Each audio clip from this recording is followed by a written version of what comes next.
Hi friends, welcome to my kitchen. Today on How to Cook, we are going to be making teriyaki chicken. This is an extremely simple and easy recipe.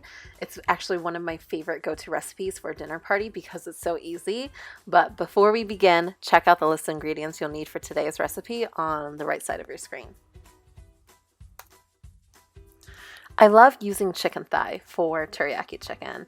It's extremely cheap and it's super flavorful, and whenever I make it, it is amazing. So I usually buy the family pack size of chicken thighs. I usually get it with the bone in and then I'll debone it at home. But if you don't know how to debone a chicken thigh, go ahead and buy the skinless and boneless chicken thigh. And you can definitely use chicken breast if you want to, but I prefer chicken thigh because it's always super moist. So you'll want to generously season your chicken before baking. I am using a Weber steak seasoning. Go ahead and make sure you coat both the back and the front with your seasoning. If you don't have a steak seasoning on hand, go ahead and use salt and pepper and maybe a little bit of garlic. You want to line up your chicken in a baking dish. I didn't oil or grease down my dish because if you use chicken thigh, there's a lot of natural oil and liquids that come from just baking it over time, so it won't actually stick to the pan, so you'll be good. We'll want to bake the chicken thighs at 350 degrees for about 35 to 40 minutes, and once they're done baking, we'll finish it up on the stove top. So my teriyaki sauce recipe is extremely easy. It's equal parts sugar, soy sauce, and mirin. Mirin is a Japanese sweet rice wine that you can actually find in most local grocery stores, but it's a staple in my pantry. I have it all the time, and as you can see, I have a giant bottle of it. But you want to give your teriyaki sauce a good mix and make sure everything's well incorporated, and then we'll set it aside and use it in our sauce in a little bit. So once you finish cooking the chicken in the oven, go ahead and remove it, and we're going to finish it on the stove top. So even if it's not fully cooked, we'll still do a decent amount of cooking on the stove top, so everything will be fully cooked. But 30 to 40 minutes, remove it. You'll want to find a large pan and line your chicken skin side down because you want that crispy chicken skin. It's one of my favorite parts of the chicken thigh, so make sure it's skin side down.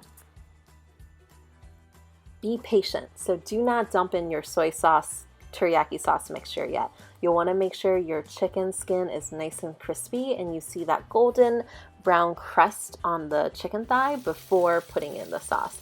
So once you see that golden brown side, you'll want to pour in the teriyaki sauce at this point, and that'll just bubble away and reduce down, and you'll have this nice glaze that'll go on the chicken.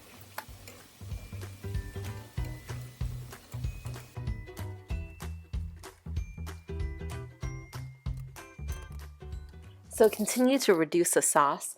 Once it starts reducing, at some point you'll want to flip over your chicken so the underside of the chicken can actually get coated with a nice teriyaki sauce. I like to layer in my teriyaki sauce also, so don't pour in all of your teriyaki sauce all at once. Do a little bit of layering. So you want to continue to reduce the sauce until it's sticky and shiny. This process should take no longer than 10 minutes, and in that time, if you want to add an additional layer of glaze on your chicken, you'll want to flip your chicken a few more times. Depending on the level of glaze and sweetness and teriyaki sauce, you can flip it a few more times. One thing to mention is that you want to keep an eye on your sauce. So I have my pan on high. Again, there is sugar in it, so there is a tendency to potentially burn. So just keep an eye on it. Make sure that it's not burning and that you're moving the chicken and moving the sauce around. But make sure that the chicken is nicely coated and has this kind of amazing glaze on it. So once you're done cooking, remove the chicken from the heat and slice it up into little strips. I love to serve the teriyaki chicken with just some steamed white rice and a simple steamed broccoli, and also taking some of the leftover sauce that you'll find in the pan to drizzle it over my white rice and over my chicken just for an extra level of sweetness. But there you go. Easy, simple, delicious teriyaki chicken at home. If you like this video, please like and subscribe to my channel. I'll be publishing a new video every single week, but let me know what you think in the comments below, and happy cooking!